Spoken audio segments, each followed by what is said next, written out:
거룩하고 복된 주님의 날, 오늘 하나님께서 주시는 말씀은 출애굽기 13장 17절에서 22절입니다. 우리 한 절씩 교독하고 마지막 22절은 다 함께 읽겠습니다. 바로가 백성을 보낸 후에 블레셋 사람의 땅의 길은 가까울지라도 하나님이 그들을 그 길로 인도하지 아니하셨으니 이는 하나님이 말씀하시기를 이 백성이 전쟁을 하게 되면 마음을 돌이켜 애굽으로 돌아갈까 하셨음이라.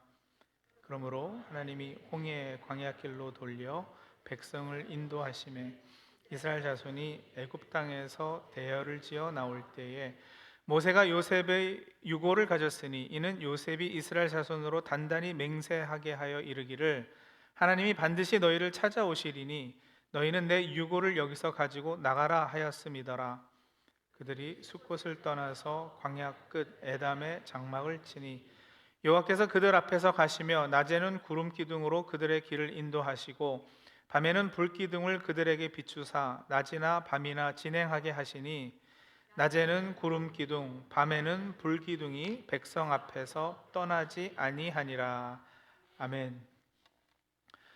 우리는 인생을 살면서 여러 가지 결정을 합니다. 특히 인생의 전환점이 될 만한 부분에 있어서는 그 결정이 더욱 중요하고, 그렇기에 믿는 사람들은 과연 무엇이 하나님의 뜻일까를 고민하는 것은 아주 당연하다 하겠습니다. 저희 또래가 어렸을 때는 어떤 결정을 내려야 할지 모를 때, 예를 들어서 길을 가는데 두 갈래 길이 나왔다. 그러면은 손바닥에 침을 탁 뱉죠. 그리고 탁 튀겨서 침 튀기는 쪽으로 가기도 했고요.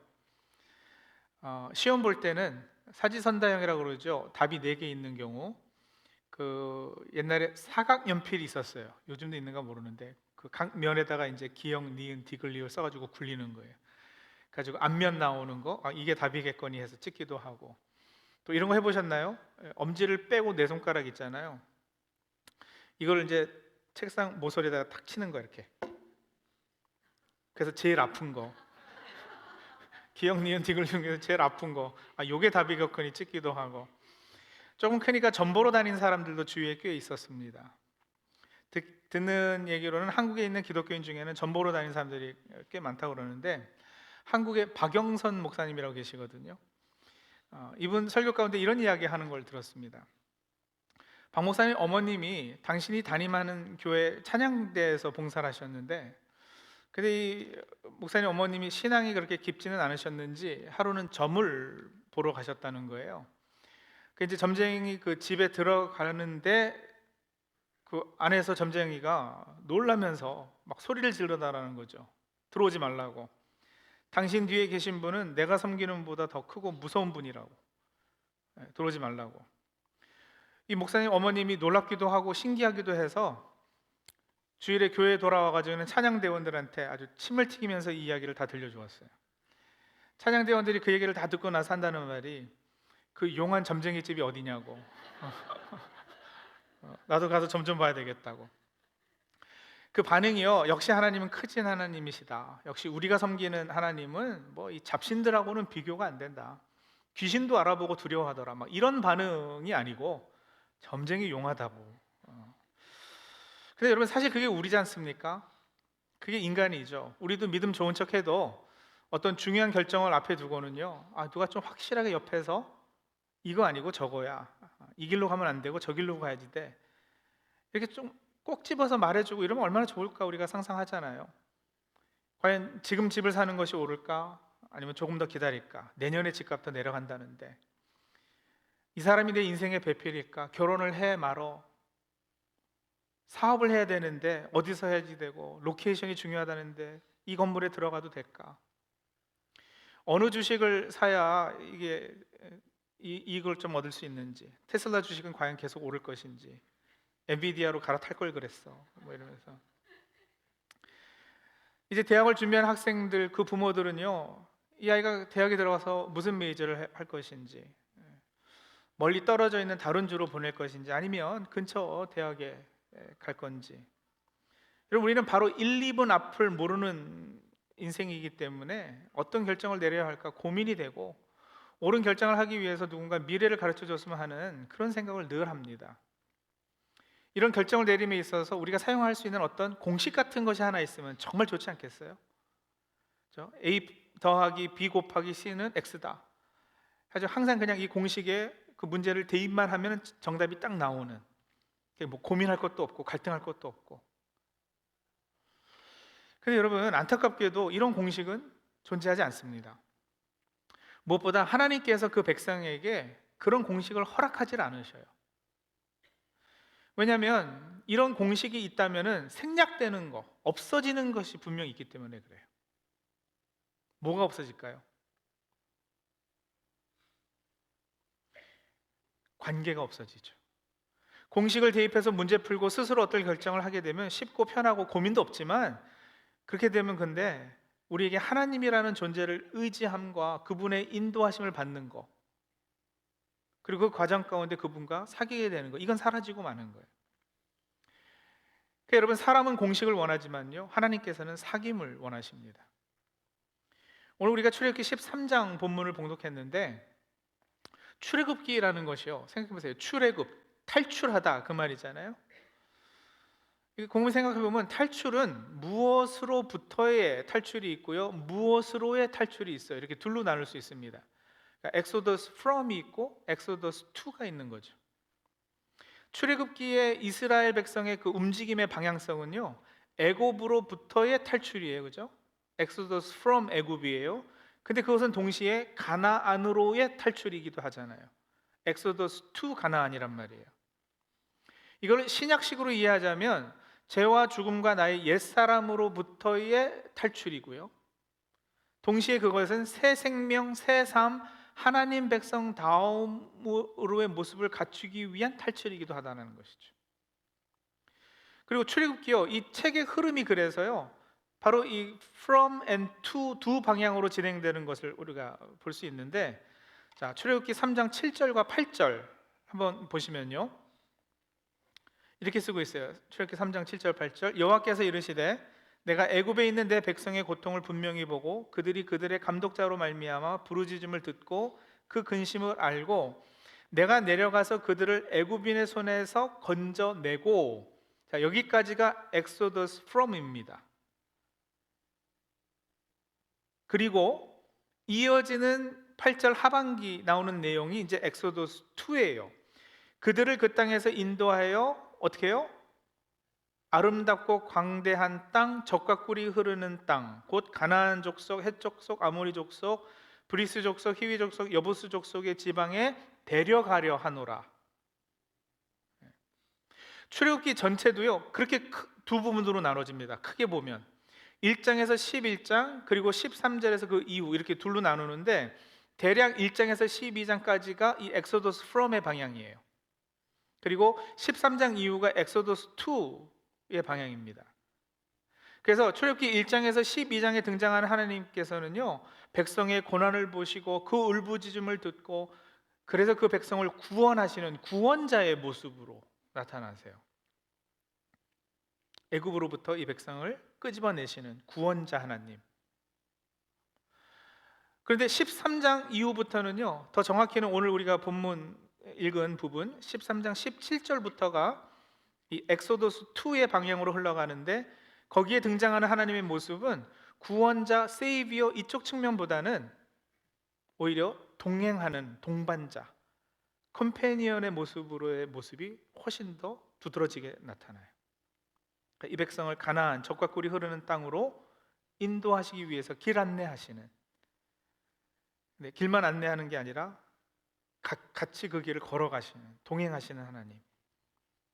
그런 하나님의 모습이 오늘 우리가 읽은 13장 21절 22절에 잘 그려져 있어요. 다시 한번 제가 읽을게요. 여호와께서 그들 앞에서 가시며 낮에는 구름 기둥으로 그들의 길을 인도하시고 밤에는 불 기둥을 그들에게 비추사 낮이나 밤이나 진행하게 하시니 낮에는 구름 기둥, 밤에는 불 기둥이 백성 앞에서 떠나지 아니하니라. 그래서 여러분, 이제는 하나님께서 엑소더스 from 때처럼 그냥 일방적으로 일하시지 않으십니다. 홍해를 가를 때도 뭐라 그러셨어요? 너희는 가만히 있어, 오늘 이룰 구원을 바라보라, 이러셨잖아요. 잠잠히 있고 가만히 있고 하나님께서 다 하신다고. 근데 이제 엑소더스 2의 과정에는요, 이 쌍방의 교류가 상당히 중요해져요. 이스라엘이 어떤 반응을 보이고 어떻게 순종하고 이런 것들을 하나님께서 기대하시는 거죠. 그러면 생각해 보세요.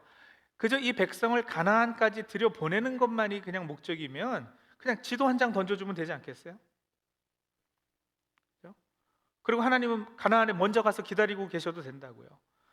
이 지도 보고 니네 이 길 따라서 이렇게 해서 조심해서 와, 그러셔도 되는데, 근데 여러분 출애굽기 자세히 살펴보시라고요. 안 그러신다고요. 신명기, 민수기, 레위기, 이 광야에서의 생활했던 모습을 살펴보시라고요. 안 그러신다고요. 엑소더스 2 가나안으로 이스라엘을 이끄신 하나님은요, 함께 걸으시고 옆에서 미주알 고주알 아주 사소한 것까지 다 친히 개입하시고 일러주시고, 그러다 백성이 막 짜증내고 원망하고 이러면 또 그 불평도 듣고 또 본인도 뭐라고 그러셨다가 그죠? 막 티격태격하기도 하고, 이 과정을 함께 하시는, 그리고 아주 멀리 앞서서도 아니고요, 그저 한 걸음, 딱 한 걸음 앞서서 인도하시는 이런 분으로 출애굽기에서 그려진다. 그리고 그 과정 가운데 뭐가 있느냐? 사귐이 있는 거예요.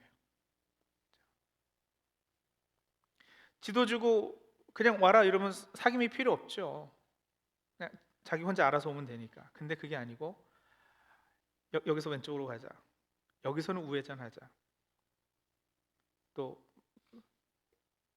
백성이 하나님 뭐 이렇게 인도하시는 게 마음에 안 들면 불평하고, 그럼 하나님도 막 뭐라 그러시고, 그러는 가운데 이게 사귐이, 그리고 이 백성이 가나안 땅에 들어가 제대로 하나님 백성을 살 수 있도록 훈련시키심이 있는 거예요. 그 훈련이라는 것이 뭐냐? 400년 넘게 애굽에서 살았거든요. 노예 생활했단 말이에요. 그래서 너무나도 뿌리 깊게 박혀 있던 그 애굽 정신, 애굽의 가치관, 그 나라의 어떤 그 기준, 이런 것들을 뽑아내는, 소위 애굽의 누룩을 제거하는 과정이 광야 생활 가운데 있었던 거죠. 여러분 가지고 계신 성경에 출애굽기 12장 1절 위에 보시면 제목이 있을 거예요. 한번 보세요. 제가 지금 벌써 몇 번 성경 가지고 와서 한번 같이 보자 이러는데도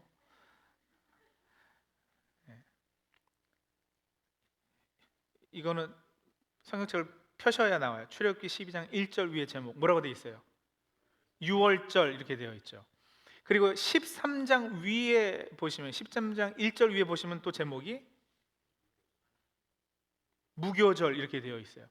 기억하시죠? 1장에서 12장은 엑소더스 from이고요, 13장서부터는 엑소더스 2라고 제가 이렇게 나눈다고 그랬어요. 근데 12장 1절 위의 제목은 6월절이고 13장 1절 위의 제목은 무교절이에요. 여러분 이 두 절기의 의미와 상징을 한번 잘 생각해 보세요. 6월절 무교절기는 주일학교 좋은 데 나오셨으면 다 잘 아실 터인데, 따지고 보면은요 6월절은 엑소더스 from의 절기예요. 무교절은 엑소더스 2의 절기입니다. 6월절은요 출애굽 때 어린 양의 피로 죽음이 이스라엘의 집들은 넘어간 것을 기념하는 절기잖아요. 그렇죠? 죽음이 이스라엘 집은 그 피를 보고 패스오버 했다 그래서 패스오버 6월절이란 말이에요. 그래서 그건 엑소더스 from이죠. 그렇죠? 하나님이 피를 보고 무조건 끄집어내 주신, 살려 주신. 무교절을 지킬 때는요 여러분 이스라엘이 해야 했던 의식이 있었는데, 그게 뭐냐면 집안의 모든 누룩을 제거하는 일이었어요. 누룩은 죄의 상징이거든요. 그러니까 무슨 말이냐, 어떤 죄도 아무리 깊숙이 숨겨진 죄도 다 끄집어내서 불태워 없애버리는 절기가 무교절이에요. 무교병이라는 것은 그래서 누룩을 넣지 않은 빵을 말하는 건데, 이 절기일 때는 그래서 여러분 누룩을 넣을 수도 없어서 누룩은 다 태워서 없애버리니까 무교병만 먹도록 하신 거예요. 이스라엘 백성의 죄를 다 끄집어 없앰으로 온전한 가나안 백성으로 세워지는 것을 준비한 것, 이게 무교절기의 의식이에요. 그러니까 엑소더스 2 가나안이죠. 이스라엘이 6월절을 통과해서 애굽에서 나와 지금 광야에 있고요, 광야에서는 이 무교절기 의식들을 통과해서 준비해서 가나안으로 들어가는 거예요. 여러분 올해 우리 표어가 모든 선한 일에 준비함이 되리라인데,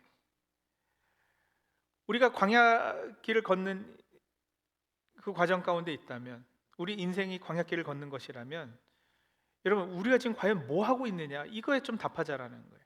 어떻게 우리가 선한 일에 준비될 것이냐, 어떻게 우리가 가나안 땅에 들어가서 하나님 백성답게 살 것을 지금 광야 생활하면서 준비할 수 있느냐. 무교절을 지켜야죠. 자, 그런데 이스라엘에게 무교절을 정확히 언제부터 지키라고 하나님께서 명령하셨느냐면요, 출애굽기 13장 5절 6절 보면 언제 어떻게 무교절을 지키라는 말씀이 나오는데 이렇게 말씀하십니다. 여호와께서 너를 인도하여 가나안 사람과 헷 사람과 아모리 사람과 히위 사람과 여부수 사람의 땅 곧 내게 주시려고 내 조상들에게 맹세하신 바 적과 꿀이 흐르는 땅에 이르게 하시거든 너는 이달에 이 예식을 지켜 이래 동안 무교병을 먹고 일곱째 날에는 여호와께 절기를 지키라. 그러니까 여러분, 가나안에 들어가거든 누룩 넣지 않은 무교병을 먹으면서 절기를 지키라는 거예요. 그러면 광야 생활할 때는요, 무교절을 지키라는 요구가 있었을까요, 없었을까요? 없었어요. 가나안에 들어가거든 지키라고 그랬어요. 광야에서는 안 지켜도 됐어요. 왜요? 광야는 여러 가지가 부족하고 복잡하고, 그러니까 뭐 일일이 절기 챙기고 그럴 필요 없이 그냥 건너뛰고 있다가 나중에 자리 잡으면 해라, 이 말씀일까요? 왜 출애굽한 1세대 그 광야 기간에 거기에 있는 백성에게는 절기 지키라는 명령이 없을까요? 안 지켜도 돼서?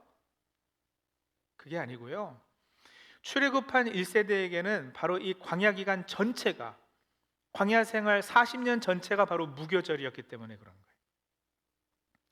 40년 기간 동안 이스라엘 백성에게 남아있던 누룩이 하나씩 하나씩 다 이렇게 제거되는 것이거든요. 너무나도 뿌리 깊게 박혀있는 누룩, 요즘 말로 하면 세상 정신이죠. 세상 가치관,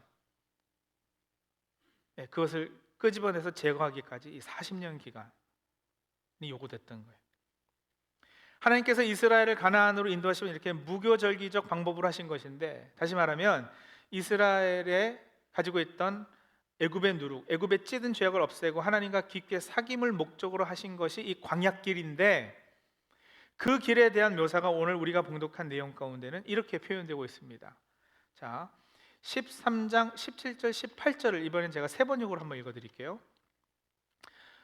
바로는 마침내 이스라엘 백성을 내보냈다. 그러나 그들이 블레셋 사람의 땅을 거쳐서 가는 것이 가장 가까운데도 하나님은 백성을 그 길로 인도하지 않으셨다. 그것은 하나님이 이 백성이 전쟁을 하게 되면 마음을 바꾸어서 이집트로 되돌아가지는 않을까 하고 염려하셨기 때문이다. 그래서 하나님은 이 백성을 홍해로 가는 광야길로 돌아가게 하셨다. 이스라엘 자손은 대열을 지어 이집트 땅에서 올라왔다. 자, 17절 보면은요, 블레셋 사람의 땅을 거쳐서 가는 것이 가장 가까운데도, 그렇죠?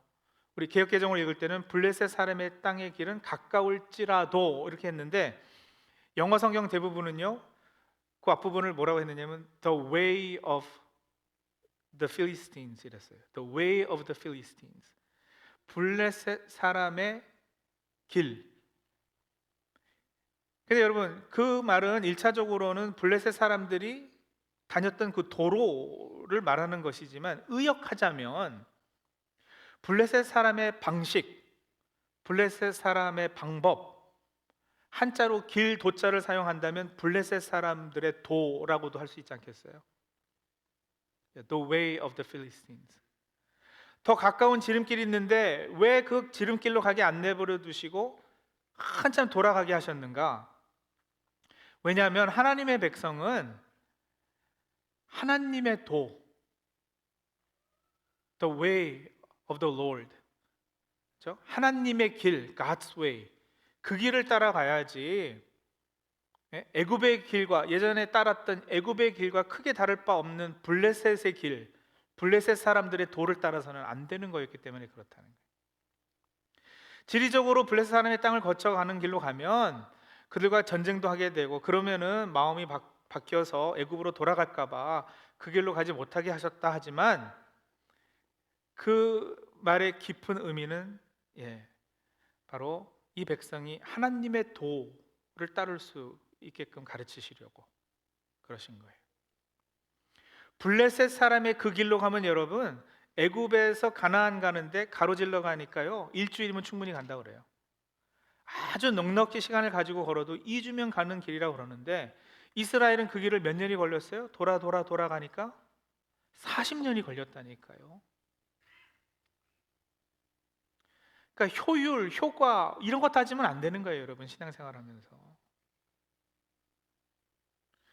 광야길로 돌아가신 건 왜 그러셨는가? 이제껏 제가 설명드렸잖아요. 그게 이스라엘의 무교절이었기 때문에, 40년 광야 생활 통째로 누룩 제거하는 과정이 필요했기 때문에요.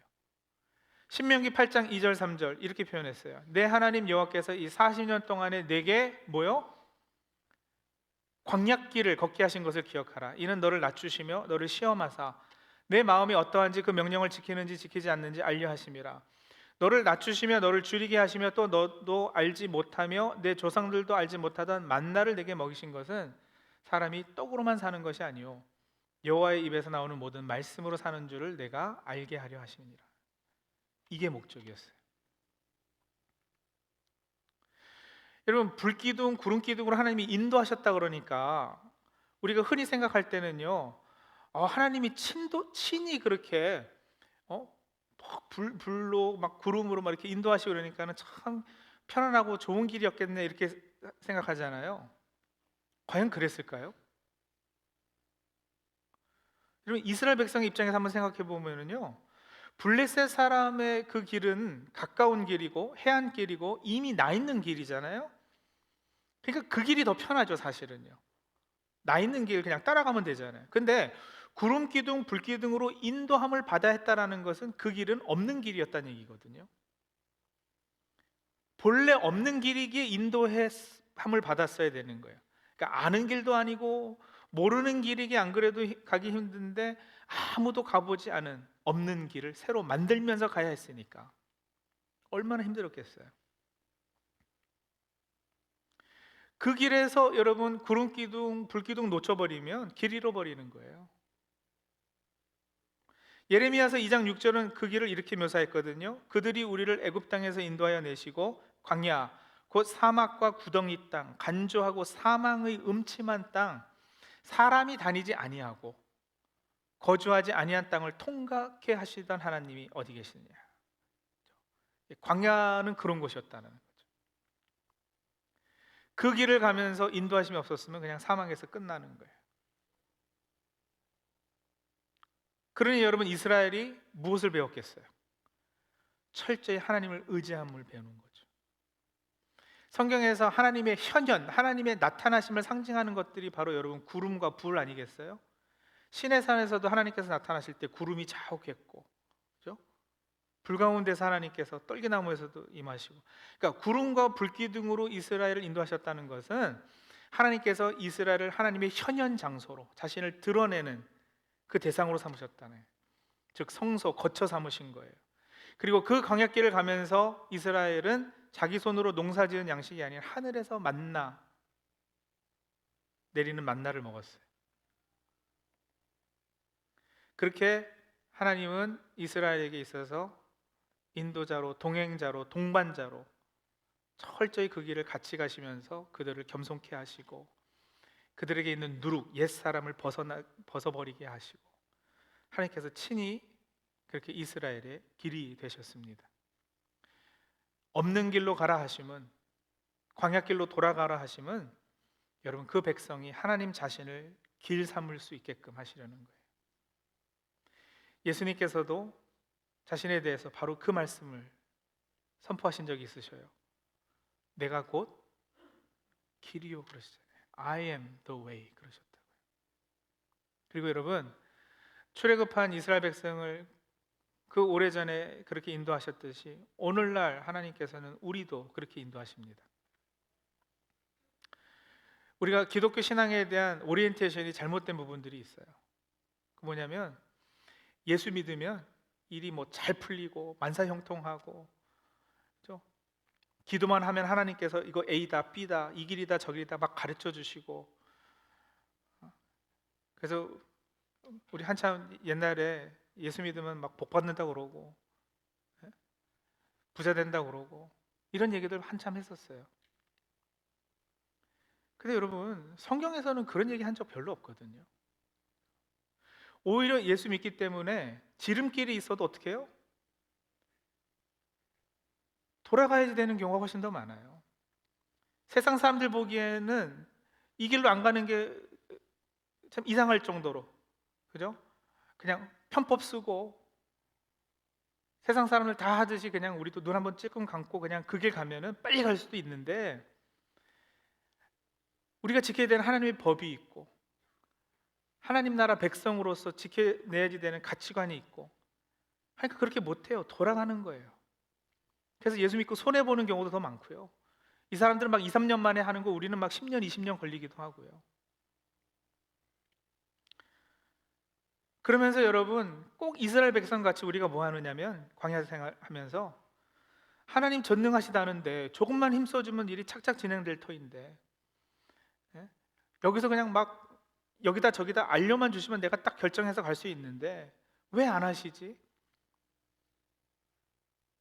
그래서 하나님을 향해서 불평도 했다가, 또 우리가 가지고 있는 종교심의 본능이 여러분, 그럴 때마다 이런 생각도 하게 하거든요. 내가 헌금을 덜 냈나? 정성이 부족했나? 내가 요즘 기도를 열심히 안 해서 이러는가? 근데 여러분, 그런 생각들이 바로 주님의 인도하심을 믿지 못하고 있는 것이고, 아직도 누룩이 온전히 다 제거되지 않은 상태인 것의 증명이죠. 여러분, 이제 그 오리엔테이션을, 신앙의 기대를 좀 바로 하십시오. 기독교는 어떤 신앙이냐? 하나님은요, 우리를 가나안 땅에 빨리 들여보내는 게 목적이신 분이 아니세요. 시간이 좀 오래 걸리더라도 하나님께서는 충분히 이 사람들이 광야에서 무교절기를 잘 지낼 수 있도록, 누룩을 다 끄집어내서 제거할 수 있도록, 그러고 나서야 가나안에 들어가도록 하는 게 하나님 편에서는 우선적으로 해야 하실 일이신 거예요. 지름길이 있는데 막으셔요. 그거는 블레셋 사람의 도를 따르는 것이기에. 그래서 돌아가서 하나님이 인도하시는 그 예수 그리스도, 그분을 나의 길 삼는, 그 일을 하게 하세요. 그렇게 해서 가나안 땅에 들어가서 드디어 좀 안정되고 넉넉하게 살게 되더라도, 여러분, 조금 전에 제가 신명기 8장 2절 3절 읽어드렸는데 같은 장이에요. 신명기 8장 11절에서 18절에 보면, 이제 너희가 가나안에 들어가서 좀 부유하게 잘 살게 되더라도 하시면서 경고하시는 부분이 있거든요. 광야 기간을 잘 지내야 이것도 가능해지는 건데, 자 11절에서 18절은 한번요, 좀 길지만 우리 한번 한 목소리로 읽도록 하죠. 11절부터 읽겠습니다. 내가 오늘 내게 명하는 여호와의 명령과 법도와 규례를 지키지 아니하고 내 하나님 여호와를 잊어버리지 않도록 삼갈지어다. 내가 먹어서 배부르고 아름다운 집을 짓고 거주하게 되며, 또 내 소와 양이 번성하며 내 은금이 증식되며 내 소유가 다 풍부하게 될 때에 내 마음이 교만하여 내 하나님 여호와를 잊어버릴까 염려하노라. 여호와는 너를 애굽 땅 종 되었던 집에서 이끌어내시고 너를 인도하여 그 광대하고 위험한 광야, 곧 불뱀과 전갈이 있고 물이 없는 간조한 땅을 지나게 하셨으며, 또 너를 위하여 단단한 반석에서 물을 내셨으며 내 조상들도 알지 못하던 만나를 광야에서 내게 먹이셨나니, 이는 다 너를 낮추시며 너를 시험하사 마침내 내게 복을 주려 하심이었느니라. 그러나 네가 마음에 이르기를 내 능력과 내 손의 힘으로 내가 이 재물을 얻었다 말할 것이라. 내 하나님 여호와를 기억하라. 그가 내게 재물 얻을 능력을 주셨음이라. 이같이 하심은 내 조상들에게 맹세하신 언약을 오늘과 같이 이루려 하심이니라. 아멘. 성도님들, 우리는 지금 광야를 걷고 있습니다. 광야는 전체가 다 그 무교절이에요. 무교절은 성화의 절기입니다. 그래서 지름길이 아니라 돌아가는 길을 가고 있더라도 이제는 오늘 말씀을 기억하시고 감사하십시오. 광야길로 돌아가라 하심은, 없는 길로 가라 하심은, 다시 말씀드리죠, 하나님이 길이 되시기 때문입니다. 우리는 세상의 도를 따르는 사람들이 아닙니다. 내가 길이요 진리요 생명이라 하신 그분을 따르는 사람들입니다. 성도님들, 인생의 어떤 큰 결정을 앞두고 계십니까? 문제는 있는데 답이 없으십니까? 2024년 새해를 시작했는데 새해에도 우리가 얼마나 많은 결정을 내려야 되고 또 얼마나 많은 문제들을 대해야 되겠어요. 속 시원하게 답만 알려주시면 편하겠지만 하나님 어지간해서는 그렇게 안 하신다고요. 여러분, 교단마다 좀 다르기도 하겠지만 저희는요, 저희 장로교 같은 경우는 직통 계시도 믿지 않습니다. 직통 계시는 더 이상 없다고 생각하거든요. 하나님이 성경을 통해서 말씀하시지 막 이렇게 직통으로 뭐 A다 B다 알려주시고 이러지 않는다고 우리는 믿거든요. 왜냐하면 바로 이것 때문에요. 네. 구름 기둥 불 기둥으로 한 걸음 내딜 길만 딱 알려주시고 이끌어 주시죠. 근데 여러분, 그렇게 하는 것이 우리에게 축복이고 은혜입니다. 구름 기둥 불 기둥이 요즘 우리 신학적 신앙의 모습으로 보면 성령의 인도함을 받는 바로 그거예요. 로마서 8장 14절에 그렇게 말씀하셨어요. 무릇 하나님의 영으로 인도함을 받는 그들은 곧 하나님의 아들이라. 성령의 인도함을 받는 사람들은 하나님을 아버지라 부르고요, 예수 그리스도를 자신의 주로 고백하는 거예요. 그리고 광야길 가면서 결국은 죄에 대하여, 의에 대하여, 심판에 대하여 책망을 받게 되고요, 오직 진리이신 예수 그리스도에게로 인도하시고 그리스도의 영광을 드러내는 그 인도함을 받는데, 여러분, 바로 그 은혜가, 그 복이 오늘 우리에게 꼭 있어야 할 것입니다. 그렇게 신앙생활 하시는 우리 사랑하는 찬양교 성도님들이 다 되시기 바랍니다. 같이 기도하실까요?